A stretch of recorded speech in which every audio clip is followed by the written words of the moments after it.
Good morning again. All right. So, have you noticed a theme this morning? We are finishing up our series of the I Am sayings of Jesus in the Gospel of John.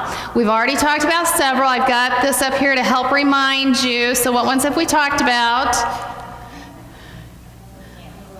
The light of the world, the Good Shepherd, the resurrection and the life, the bread of life, the way, the truth, and the life, right? So those are the ones that we have talked about so far. And today we're going to talk about Jesus' statement, I am the true vine. Now, all of these are metaphors. They're using an image that's familiar to try to explain something deeper, to make something understandable. And you know the thing that as we've gone through this series that I've really noticed is that all of these metaphors seem to point to the idea of life, that Jesus is the source of life. Now, history, grapevines, you may not know this, have a history. Some grapevines in France can be traced back all the way to the 12th century. That's pretty cool, isn't it? Some of the grapevines in California were brought over by settlers from Europe. And the quality of a grapevine is kind of like a pedigree, right? It passes down through that vine, and it moves on through that same vine. Now, the idea of the grapevine as a metaphor in the scripture also has a history. It's a metaphor that was used throughout the Old Testament to talk about God's people. You heard one of those read this morning from Isaiah 5, 1-7. That's called the parable of the vineyard. And in it, God talks about how his people Israel are his vineyard, and he's done everything he can to take care of them. He's cared for them and he's provided a safe place. And yet when he expected good grapes, they yielded wild grapes. And when he expected justice, he saw bloodshed. And when he expected righteousness, he heard a cry. There's another passage in Isaiah called the Song of the Vineyard. Let me read that for you. It's in Isaiah 27. It says, referring to Israel, a pleasant vineyard, sing about it. I, the Lord, am its keeper. Every moment I water it. I guard it night and day so that no one can harm it. I have no wrath. If it gives me thorns and briars, I will march to battle against it. I will burn it up, or else let it cling to me for protection. Let it make peace with me. Let it make peace with me. In days to come, Jacob will take root. Israel will blossom and put forth shoots and fill the whole world with fruit. Jeremiah says, yet I planted you as a choice vine from the purest stock. In using this metaphor, Jesus is connecting himself with this history and with this power of Israel, with the source of Israel's strength. Now, in this metaphor that Jesus uses, there are basically three roles. First, there's the vine grower, which is God. Jesus says, my Father is the vine grower. There's the true vine, who is Jesus, and there are the branches, who are us. That's us. That's our part in this metaphor. But this whole metaphor is really God-centered. Without God, the vine would not live. The branches would receive no care. So this metaphor is helping us to understand how we can stay connected to God's power. So let's look at each of these pieces for a minute. First of all, let's look at the vine grower, God. So what's a vine grower do for the vine? Well, first of all, the vine grower cares for the vine, right? He tends it, or she, waters it, hoes out the weeds, pulls weeds if need be, removes pests, watches for disease, right? So the vine grower also, part of caring for that vine, prunes the vine. Now, pruning the vine means, number one, removing excess growth that robs the vine of its energy. grapevines grow an average 5 feet a year. And the grapes will only grow on new growth. So think about this. After 3 years, how long is that vine going to be? 15 feet. That means if you don't prune, the water and the nutrients have to go out 15 feet of vine to get out there and make fruit. That's a long way, and that wastes a lot of energy. So the vine grower prunes the plant back so that what is growing is not too far away from the vine, not too far away from the source of nourishment. Another piece that might help you understand this, how many of you have ever grown tomato plants? Lots of hands, tomato plants. What do you have to do to the tomato plants? Pinch off the suckers, right? Because there are these growths that'll grow and they sap off energy from the plant, but they don't produce any fruit. And so you have to go out and cut those off, removing them so that the parts that do produce fruit will get more energy and more nutrients. Also, part of tending to the vine, caring for it, is removing the dead wood that weighs down the vine. If you don't cut off the dead branches and pull them out, it's just going to weigh down the vine. It's not necessarily sapping energy, but it's going to weigh it down.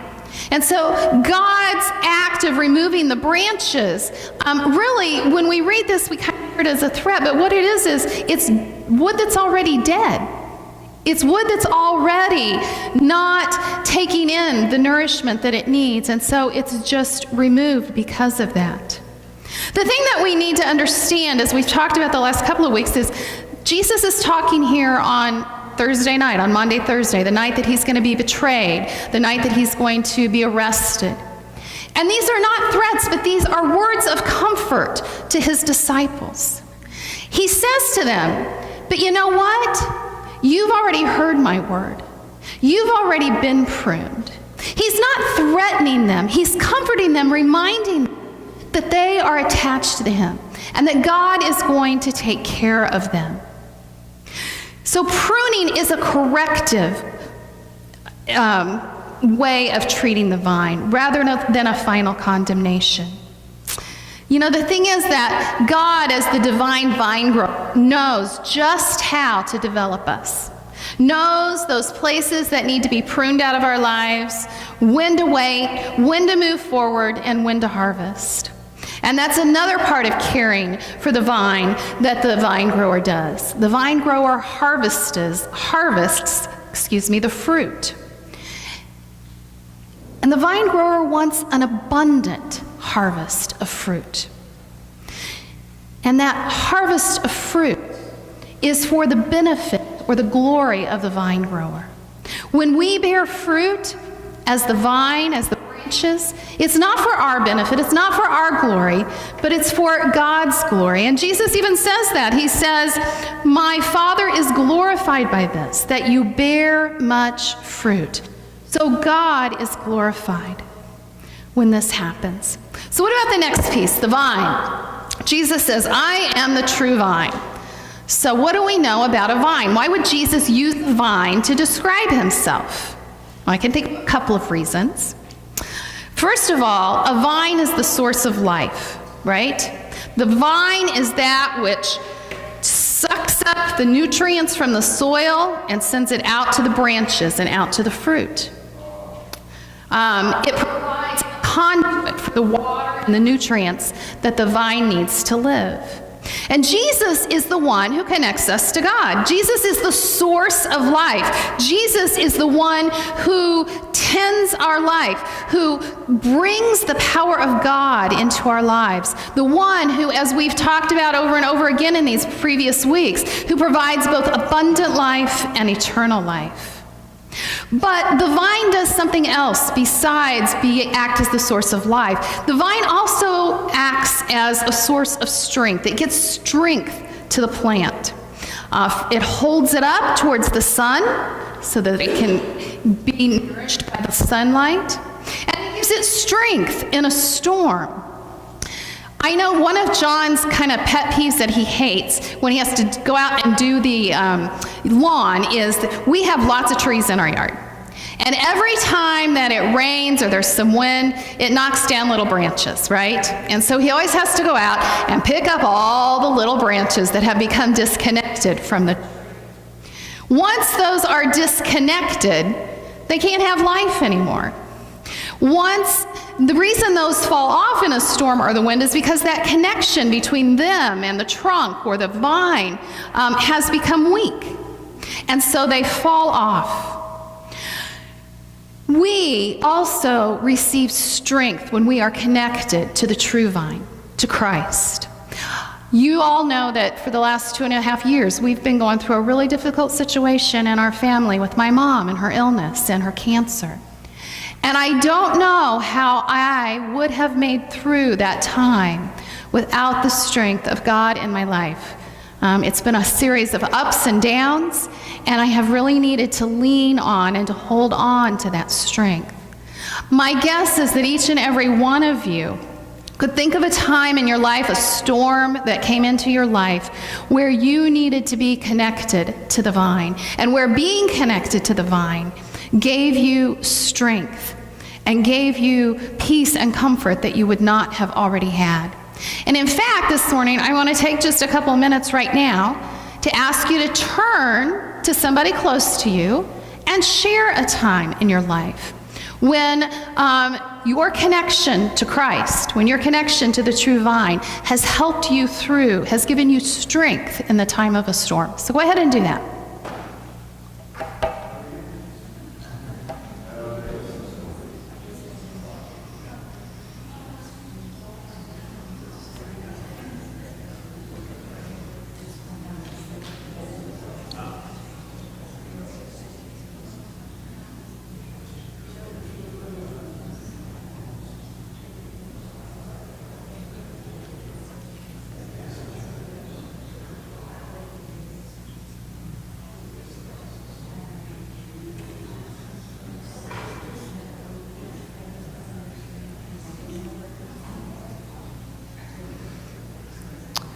All right. From the murmur that is going on, it seems like you have all been able to think of a time when that has been so.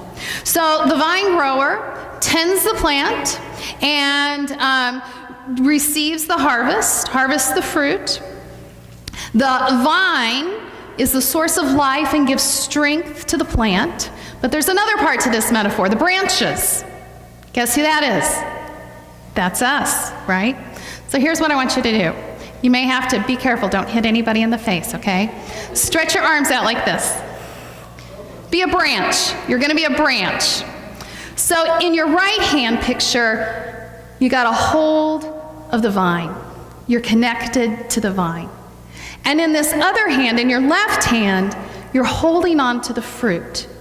You're holding on to the fruit that's at the end of that vine. This is a picture of our relationship of Christ and the church. We and as a congregation and as disciples exist only as an extension of the mission of God. God's power flows through the vine into us and out to produce the fruit.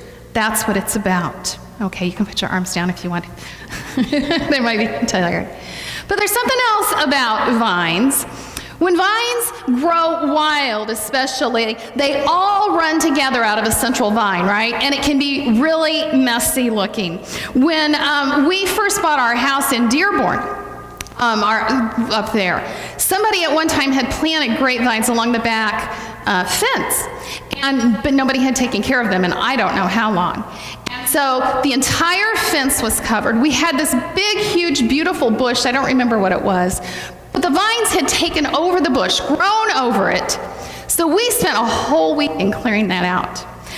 It was messy. You couldn't tell where one branch ended or necessarily what branch went to which vine. It was a complete mess.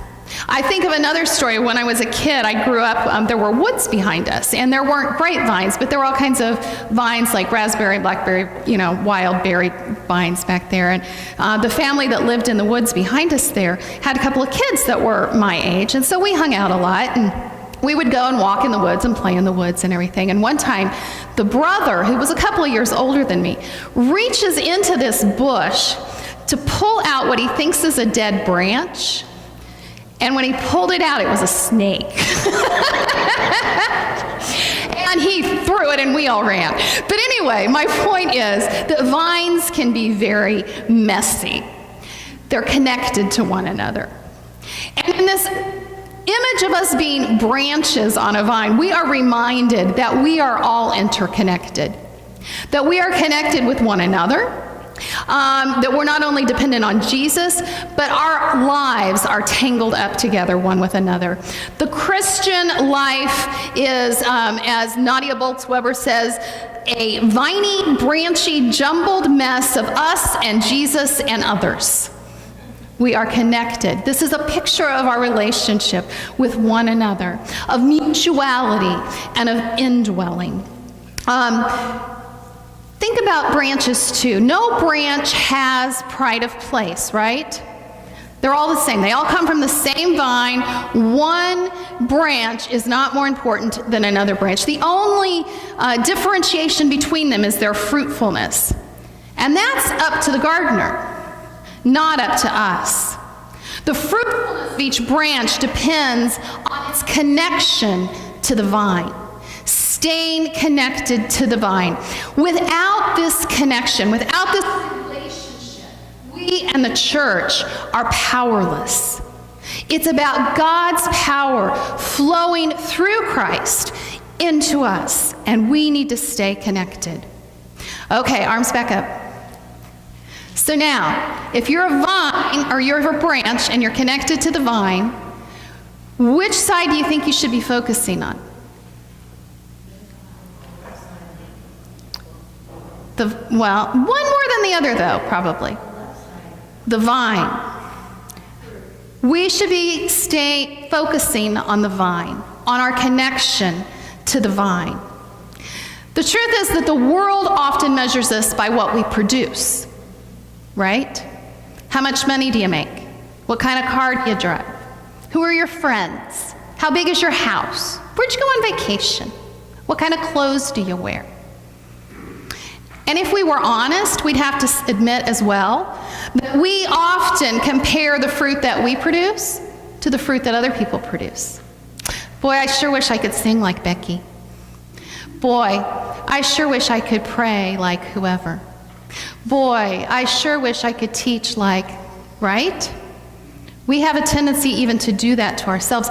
But the truth is that our value, our worth, our fruitfulness is based on our connection to the vine, not on what we produce, because we don't produce it. The branch, if you cut that branch off from that vine, it can't produce a thing. It's the power of God through Christ, through us, that produces any fruit that there is. And so we need to stay focused on our connection to the vine. And Jesus uses this word in this passage over and over and over. He tells us to abide. This is a Greek word, and it means minnow, or the Greek word is minnow, and it means to stay, to remain, to pitch a tent and hang out a while. We read in Psalms 1:3 that the righteous are like trees planted by streams of water, which yield their fruit in its season and their leaves do not wither. We need to stay connected so that we constantly get that water and those nutrients. So how are some of those ways that we stay connected to Christ? How are some of those ways that we allow God's power to use us to bear fruit? Well, Ruth mentioned a couple earlier this morning when she was talking to the kids, right? Reading our Bible. Spending time in prayer. Doing this, gathering with the rest of the branches. Not trying to go alone. Being in community. Bearing fruit is what Jesus says is a mark of our discipleship. But we need to abide and stay connected to the vine, to have his word abide in us, to stay connected to that ongoing source of life and energy. Bearing fruit is a mark of being a disciple, which glorifies God. Bearing fruit reveals the strength of that connection and how much strength and love is flowing from God through Jesus into us and out to produce fruit. When we think about fruit, we can think of lots of things that are fruit that we bear. Think of the fruit of the Spirit, right? Love, joy, peace, patience, kindness, goodness, faithfulness, gentleness, and self-control. In the passage from Isaiah that Ed read earlier, it talked about righteousness and justice being fruits that God desires from God's people. In this passage that we read from John, Jesus says that one of the fruits in us is joy, that his joy, when we stay connected to him, will be in us and our joy will be complete. In the few verses after this, which we didn't read, Jesus goes on to talk about how the disciples are now his friends. And that when they abide in him, they abide in his love. And that the way that they abide in his love, is to obey his commandments. And he says, this is my command to you, that you should love one another. He says that when we do that, we are doing what he asks. He says, I am giving you these commands so that you may love one another. Ultimately, I think that the fruit that we bear is love. It can take lots of different forms. It can look lots of different ways. But God's love flowing through Christ and through us will produce deeds of loving kindness. It will provide faithful witness. It will provide a love that is sacrificial. Jesus says just a few verses later that we should love, and that no one has greater love than this, to lay down one's life for one's friends. The love we're asked to give is a sacrificial love, a life of loving service. The measure of the fruit that we bear is love. To love as Jesus loved. To be, both as individuals and as a community, a common embodiment of the love of Christ. And the only way that we can do that is to stay connected to the vine. Because that's where our power and our strength comes from. So I pray that this week, when you have a moment, just put your arms out sometime. Remind yourself. Sometimes using our bodies can be good to remind us of things. You're connected to Christ. And his love and power flow through you and produce fruit of love in the world. Amen. All right. It is the first Sunday of the month, so we are going to have communion this morning. I would invite those who are serving to come forward, please.